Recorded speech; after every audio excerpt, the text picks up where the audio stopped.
Hello friends, welcome back to this channel. दोस्तों, इस video में रिलायंस कम्युनिकेशन के लिए हम लोग बातचीत करेंगे, लेकिन उससे पहले आप लोगों से रिक्वेस्ट करना चाहूँगा, अगर आप चैनल को फर्स्ट टाइम देख रहे हैं फाइनेंस मार्केट को सब्सक्राइब करके ज़रूर से बेल आइकन को हिट कर लीजिए। और बेल आइकन को हिट करने के साथ साथ आपको ऑल पे क्लिक करना होगा, तभी आपको वीडियोज़ की नोटिफिकेशन मिलेंगी। और दूसरी चीज़, अगर आप डीमेट या ट्रेडिंग अकाउंट ओपन कराना चाहते हैं, डिस्क्रिप्शन बॉक्स में लिंक दिया गया है। दोस्तों, रिलायंस कम्युनिकेशन लिमिटेड अभी भी अगर आप देखें तो इसका जो मामला है वो कोर्ट में अटका पड़ा हुआ है। कोर्ट अभी तक इसको क्यों नहीं रिजॉल्व कर पा रहे हैं, इसके पीछे क्या कारण है, आइए जानते हैं छोटी सी वीडियो के माध्यम से। दोस्तों, अभी एक खबर आई थी, लेटेस्ट अपडेट है, कुछ ही दिन पहले की अपडेट है। और इस खबर के अंदर बिजनेस स्टैंडर्ड ने साफ साफ कवर किया है। जो इन्होंने कहा है वो चीज़ें मैं आपसे मोटा मोटा डिस्कस करूंगा। देखिए, 5 साल हो गए आईबीसी को आए हुए, 5 साल से ज़्यादा समय हो गया, लेकिन आर कॉम और इस तरीके की कुछ और कंपनीज हैं जिनका जो रिजोल्यूशन है अभी भी कोर्ट में अटका पड़ा हुआ है। इसके पीछे कारण जानते हैं क्या है? इसके पीछे कारण है दोस्तों रिज़र्व बैंक ऑफ इंडिया, ठीक है, आरबीआई। आरबीआई की जो परमिशन है वो अलाउ नहीं कर रही है। आरबीआई परमिट नहीं कर रहा है इन कंपनीज़ को, एसेट रिकंस्ट्रक्शन कंपनीज़ को, ताकि ये इंसॉल्वेंसी प्रोसेस से गुजर रही इन कंपनीज़ को बिड कर सकें। आरबीआई सीधे सीधे अपने सारा फैसी एक्ट के तहत रोक रहा है कि एसेट रिकंस्ट्रक्शन कंपनीज अलाउड नहीं कर, they are not allowed to participate in the bidding process of bankrupt companies. दोस्तों, लेकिन ये आरबीआई का स्टैंड पॉइंट पहले से रहा है, जिसके चलते अभी भी इन कंपनीज को कोर्ट के अंदर कोई सलूशन नहीं मिल पा रहा है। तो अब खबर ये आ रही है कि आरबीआई इन बैंकरप्ट कंपनीज को अलाउ कर सकता है, इन एसेट रिकंस्ट्रक्शन कंपनीज को अलाउ कर सकता है कि इन बैंकरप्ट कंपनीज को बिड कर सकें। और आर कॉम का जो रेजोल्यूशन प्रोसेस है ये पूरी तरीके से कोर्ट में ही अटका पड़ा हुआ है। इससे नुकसान किसका हो रहा है? कंपनी के एसेट वैल्यू धीरे धीरे गिर ही तो रही है, कम हो रही है, बढ़ तो रही नहीं है।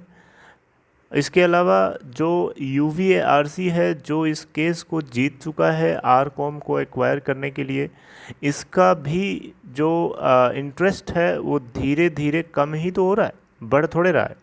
क्योंकि इसका इंटरेस्ट तभी बढ़ रहा होता जब कंपनी की वैल्यू समय के साथ ग्रो कर रही होती, लेकिन हो तो इसका उल्टा रहा है ना। तो फिर यूवीएआरसी, यूवी एसेट रिकंस्ट्रक्शन कंपनी भी तो अपना इंटरेस्ट धीरे धीरे लूज़ कर रही है। कुछ लोग बता रहे थे पहले कि यूवीएआरसी जो है रिलायंस इंडस्ट्रीज़ के साथ अंदर ही अंदर मिला हुआ है।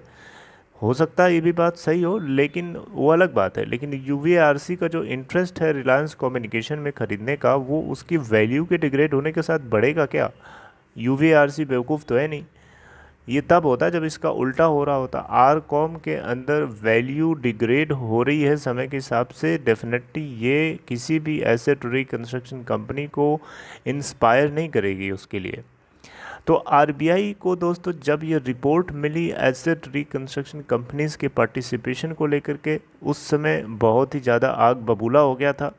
और इसके चलते यूवीआरसी को धमकाने भी लगा था कि अगर आप ज़्यादा कूदोगे तो हम आपके लाइसेंस ही कैंसिल कर देंगे।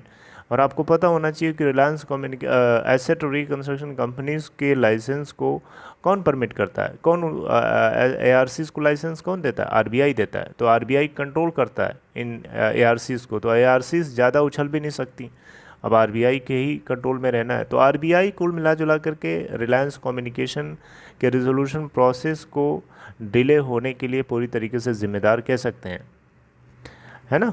तो अब ऐसी खबरें आ रही है कि आरबीआई अलाउ कर सकता है। अगर ऐसा होता है तो फिर डेफिनेटली एसेट रिकंस्ट्रक्शन कंपनीज़ के लिए बेहतर होगा कि ये पार्टिसिपेट करें। और यहाँ पे एक दिक्कत ये भी है ना रिलायंस कम्युनिकेशन के केस में, कि जो अब यहाँ पे प्रॉब्लम इसके सामने ये है कि ये क्या, अब ये कोर्ट डिसाइड करेगा कि क्या रिलायंस कम्युनिकेशन के स्पेक्ट्रम को साथ में बेचा जाए या स्पेक्ट्रम के बिना बेचा जाए। ये भी एक बहुत बड़ा सवाल है जो कोर्ट ही रिजॉल्व करेगा, राइट। और अगर स्पेक्ट्रम के बिना बेचे जाने की बात अगर सामने आती है तो मुझे लगता है कि शायद कोई खरीदेगा भी नहीं आरकॉम को, राइट। क्योंकि स्पेक्ट्रम के बिना कोई वैल्यू वैसे भी नहीं रह जाएगी। और स्पेक्ट्रम के साथ में भी वैल्यू इसलिए कम हो रही है क्योंकि समय कम हो रहा है। स्पेक्ट्रम होल्डिंग की एक टाइम होती है ना, उस टाइम अगर ख़त्म हो जाएगी पूरी तरीके से तो फिर क्या मतलब रहेगा, तो कोई इसमें अट्रैक्टिव नहीं होगा। तो अब 2018 में मई 2018 में आरकॉम को बैंक्रप्सी कोर्ट में लेके आया गया क्योंकि ये टोटल 45,000 करोड़ रुपए का डेट डिफ़ॉल्ट किया। 45,000 करोड़ रुपए का कर्जा था जिन्होंने अलग अलग कंपनीज़ के, जिनको पे करना था इन्होंने नहीं पे किया। एसबीआई का देखिए यहाँ पे पूरा लिस्ट में बना के दिया हुआ है। एसबीआई का 4,905 करोड़ रुपया, एलआईसी का 4,758 करोड़ रुपया, चाइना डेवलपमेंट बैंक का 3,886 करोड़ रुपया, export import bank of China का 3,356 करोड़ रुपया, एससी लॉवी का 3,198 करोड़ रुपया, इसके अलावा शुभ होल्डिंग्स पीटी का 3,045 करोड़ रुपया, बैंक ऑफ बड़ौदा का 2,721 करोड़ रुपया, मेडिसिन पैसिफिक ट्रस्ट लिमिटेड का 2,352 करोड़ रुपया, एक्सिस बैंक का 2,089 करोड़ रुपया, पंजाब नेशनल बैंक का 1,753 करोड़ रुपया, और ये टोटल बनता है 51,374 करोड़। ये अमाउंट क्लेम्ड है, और ये जो एडमिटेड है, यानी जो एडमिटेड अमाउंट है वो है 50,623 करोड़ रुपया।